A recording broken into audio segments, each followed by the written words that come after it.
इस सभा में बस दुइये गो लाइन कहे कि जितना भी लोग कटाक्ष कर रहल बा उनकरा के बा कि हमरा रही ते तू इने कर उखाड़ ले बाका, हमरा रही ते तू इने कर उखाड़ ले बाका, ज्यादा भाषण बाजी कही के बिगाड़ ले बाका।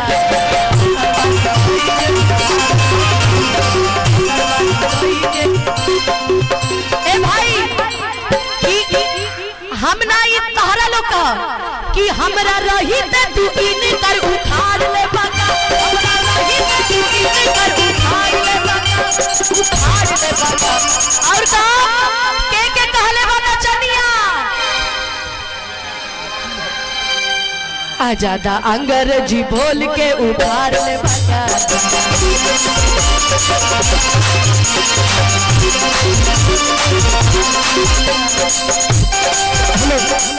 हेलो, मेरा 3 जगह और मुझे जाना है, सुबह 7 बजे उठा हूँ, 3 जगह और जाना है।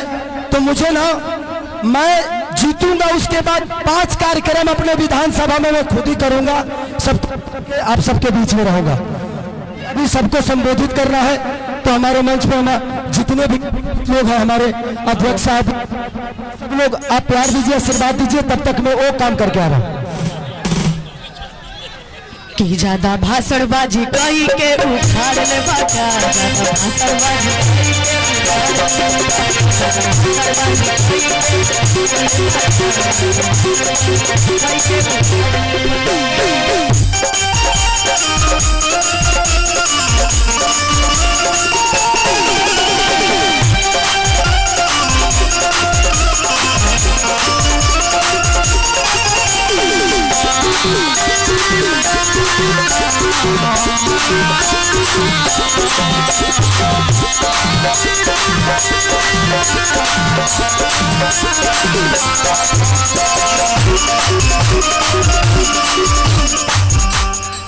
बहुत बढ़िया भाई।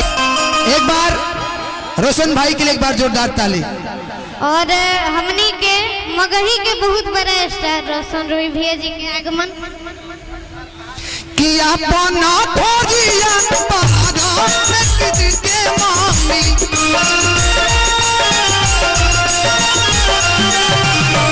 अपना खोजिया पहाड़ा के मामी, कि अब तारे पूरा के सारे सुनहरा पाके,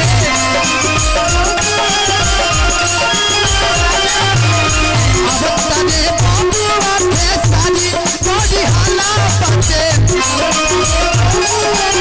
ए बाबा अपना खोरिया पहाड़ा कीर्ति के मामी,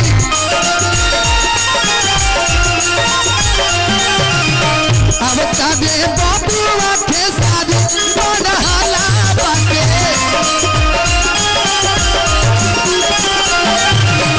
लालटेन के आइल बाटे पानी बड़ी हाला पाके।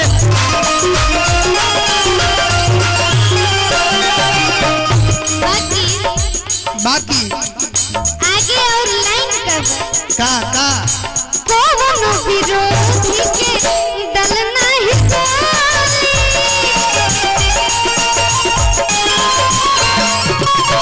केहू नहीं रोकी लाल के नाम के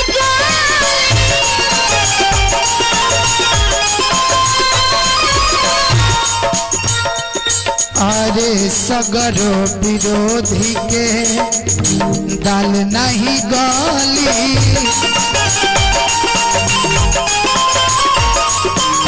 कौन विरोधी के दल नहीं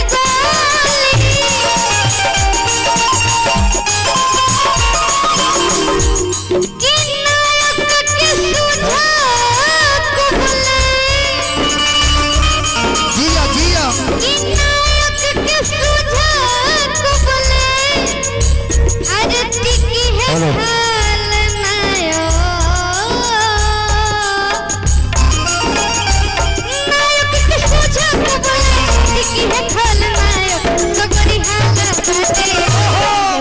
हमनी के विधायक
सौभाग्य के बात बा कि हमारा मुरी के ऊपर जौन टोपी बा ये हमनी के लालू चाचा जी पहनता और मुछिया ठीक को देला फोटानिया सुनले हो खबर लालू जी के तेनिया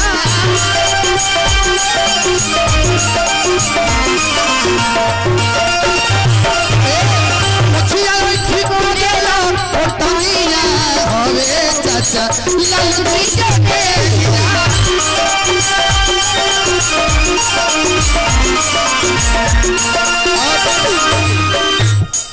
बहुत बहुत धन्यवाद दिल से अभिनंदन। हमारे बीच रोशन भैया है और मगही के बहुत ही बड़े स्टार हैं। एक अभी गाना इनके भैया का ट्रेंड करे कौन सा गाना